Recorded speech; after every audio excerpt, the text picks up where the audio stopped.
नमस्कार, आप देख रहे हैं न्यूज 18। मैं हूं आपके साथ मेनका चौधरी और बड़ी खबर के साथ बुलेटिन की शुरुआत करते हैं। ईरानी राष्ट्रपति का हेलीकॉप्टर हादसे का शिकार हो गया। रेस्क्यू टीम ने हादसे वाली जगह की पहचान की है। कोहरे की वजह से रेस्क्यू हेलीकॉप्टर नहीं उतर पाया। राष्ट्रपति रईसी से अब तक संपर्क नहीं हो पाया है। पहले ये खबर आई थी हेलीकॉप्टर हादसे के बाद कि राष्ट्रपति सकुशल हैं, लेकिन अब तक उनसे संपर्क नहीं हो पाया है। बड़ी खबर इस वक्त, ईरानी राष्ट्रपति का हेलीकॉप्टर हादसे का शिकार हो गया। रेस्क्यू टीम हादसे वाली जगह पर पहुंच चुकी है, पहचान की है। रेस्क्यू टीम ने कोहरे की वजह से रेस्क्यू हेलीकॉप्टर नहीं उतर पाया। राष्ट्रपति रईसी से अब तक संपर्क नहीं हो पाया है, ये चिंता की बात है। दरअसल यहां पर एक कार्यक्रम के सिलसिले में राष्ट्रपति पहुंचे हुए थे और कोहरे की वजह से रेस्क्यू में दिक्कत आ रही है। उनका हेलीकॉप्टर हादसे का शिकार हो गया। ईरान के मंत्री भी उस हेलीकॉप्टर में सवार थे। फिलहाल उनसे संपर्क साधने की कोशिश चल रही है। इसी बीच पीएम मोदी ने ट्वीट कर हादसे पर चिंता जाहिर की है। राष्ट्रपति रईसी के हेलीकॉप्टर हादसे से चिंतित हूं, ये पीएम मोदी ने सोशल मीडिया पर लिखा है। संकट की घड़ी में ईरान की जनता के साथ हम खड़े हैं। राष्ट्रपति रईसी के सकुशल होने की कामना कर रहे हैं।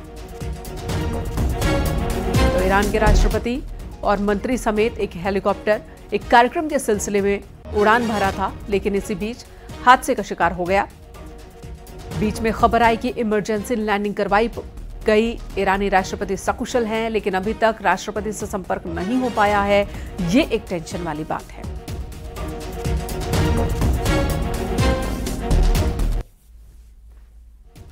बात भारत में लोकसभा चुनाव की करते हैं। 5वें चरण में कल मतदान होना है। देश भर के 49 सीटों पर वोटिंग होनी है। उत्तर प्रदेश की बात की जाए तो 14 लोकसभा सीट पर कल वोटिंग होनी है। 5वें चरण में 14 लोकसभा सीट पर कल मतदान। सभी पोलिंग पार्टियां रवाना हो चुकी हैं। इन सभी सीट पर मतदान के लिए भीषण गर्मी को देखते हुए इंतजाम भी किए गए हैं। हर मतदान कर्मी को स्पेशल मेडिकल किट देने का निर्देश दिया गया है।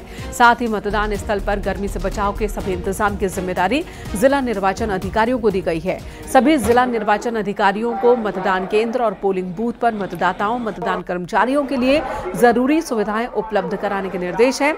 लखनऊ, मोहनलालगंज, रायबरेली, अमेठी, फैजाबाद, कैसरगंज, गोंडा, जालौन, झांसी, हमीरपुर, बांदा, फतेहपुर, कौशाम्बी, बाराबंकी, ये वो 14 लोकसभा सीट जहां उत्तर प्रदेश में कल मतदान होना है। इनमें 10 सामान्य श्रेणी की है, 4 अनुसूचित जाति के लिए आरक्षित हैं। यूपी में लोकसभा चुनाव का ये 5वां चरण काफी अहम, क्योंकि कई बड़े चेहरे हैं, कई बड़े नाम हैं जिनके साथ दांव पर है। उनमें रक्षा मंत्री राजनाथ सिंह भी शामिल हैं। लखनऊ से एक बार फिर वो चुनाव मैदान में है। वहीं राहुल गांधी जो कि रायबरेली से और स्मृति ईरानी अमेठी से, उनकी प्रतिष्ठा दांव पर लगी है।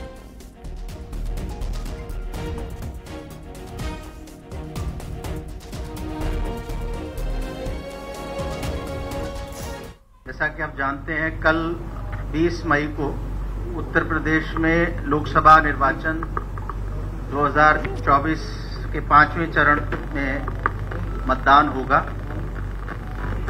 इस 5वें चरण में उत्तर प्रदेश में 14 लोकसभा निर्वाचन क्षेत्रों में वोट पड़ेंगे। ये कल पहले 4 चरणों की भांति मतदान प्रातः काल 7 बजे से शुरू हो जाएगा और सायंकाल 6 बजे तक मतदान चलेगा। जो भी मतदाता सायं 6 बजे मतदाता क्यू में लगे होंगे, पंक्ति में खड़े होंगे पोलिंग बूथ्स पे, उनको वोट डालने दिया जाएगा 6 बजे के बाद भी।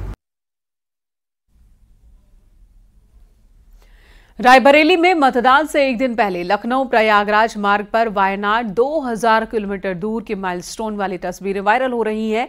ये माइलस्टोन शहर की सीमा से लगे लखनऊ प्रयागराज मार्ग पर जकरासी इलाके में थोड़ी थोड़ी दूर पर लगाए गए हैं।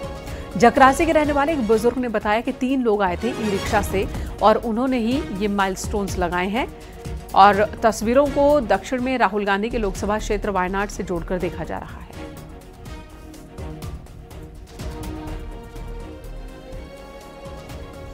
तो फिलहाल इसे विपक्ष के नेता बीजेपी कार्यकर्ताओं की कारस्तानी बता रहे हैं। तो दूसरी तरफ कयास लगाए जा रहे हैं कि क्या ये संदेश देने की कोशिश है कि यहां हारने के बाद राहुल फिर वायनाड चले जाएंगे, या राहुल गांधी की जगह वायनाड में ही है, ये संदेश देने की कोशिश हो रही है। हाईवे लखनऊ प्रयागराज, इलाहाबाद प्रयागराज। अच्छा, ये एक पत्थर आपके घर के सामने लगा है? हाँ। कौन लगवाया था इसको? ऑटो से गाड़ गए हैं, पता नहीं कौन लगवा हुआ। ऑटो से आए थे? हाँ, बैटरी वाले से। अच्छा अच्छा, बैटरी वाले ऑटो से। कितने लोग थे? 3 लोग रहे। 3 लोग।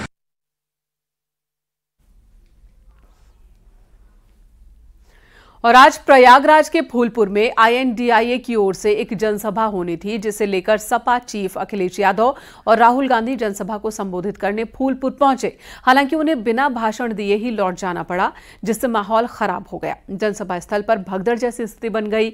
ये सभा नहीं हो सकी। हालांकि इस दौरान अखिलेश यादव और राहुल एक दूसरे से बातचीत करते जरूर दिखे। उस बातचीत को आप भी सुन सकते हैं। इसमें 79 सीटें समाजवादी पार्टी, कांग्रेस, इंडिया गठबंधन जीत रहा है। एक जो क्यूटो है उसमें हम और आप लड़ाई में हैं। और इस बार क्यूटो नाम कैसे जापान वाला ही है ये क्यूटो, क्योंकि जो प्रधान सांसद हैं उन्हें सपना दिखाया था काशी के लोगों को कि दुनिया की सबसे बेहतर सिटी बनेगी क्यूटो। तो क्यूटो बनी नहीं बनी, काशी के लोग ये तय करेंगे और फिर वोट डालेंगे। तो इस बार मन मर्जी नहीं चलनी है, मन की बात नहीं चलेगी, हमारे आपकी बात और 140 करोड़ लोगों की बात और संविधान की बात होगी। और आपने देखा, हम सब ने देखा कि यूपी को नरेंद्र मोदी जी ने बेरोजगारी का सेंटर बना दिया और इतनी बेरोजगारी की है। ये जितने बच्चे दिखाई दे रहे हैं, ये दिखाओ, वो लोग हैं दिखाओ जो अग्निवीर या पेपर लीक, जिसकी वजह से उन्हें नौकरी नहीं मिली है और ये सब रोजगार नौकरी चाहते हैं। बीजेपी ने जो झूठे सपने दिखाए थे इन्वेस्टमेंट मीट के, जो झूठा सपना दिखाया था डिफेंस एक्सपो का, जो सपने बेचे थे G20 में, लेकिन इन नौजवानों को न नौकरी मिली न रोजगार मिला। आज ये खाली हाथ हैं। तो इसलिए हमें और आप मिलजुल के, जो आपने कहा, जो इंडिया गठबंधन कह रहा है कि 30 लाख बच्चों को नौकरी दी जाएगी, उस दिशा में हम लोग काम करेंगे। और पहली नौकरी पक्की स्कीम, जिसके माध्यम से हर ग्रेजुएट को नौकरी का अधिकार, बेहतरीन ट्रेनिंग और बैंक अकाउंट में 1 लाख रुपए साल के। आपने नोट किया कि मोदी जी खटाखट बोलने शुरू कर दिए। ये आपके खटाखट के बाद वो रटारट खटाखट कर रहे हैं।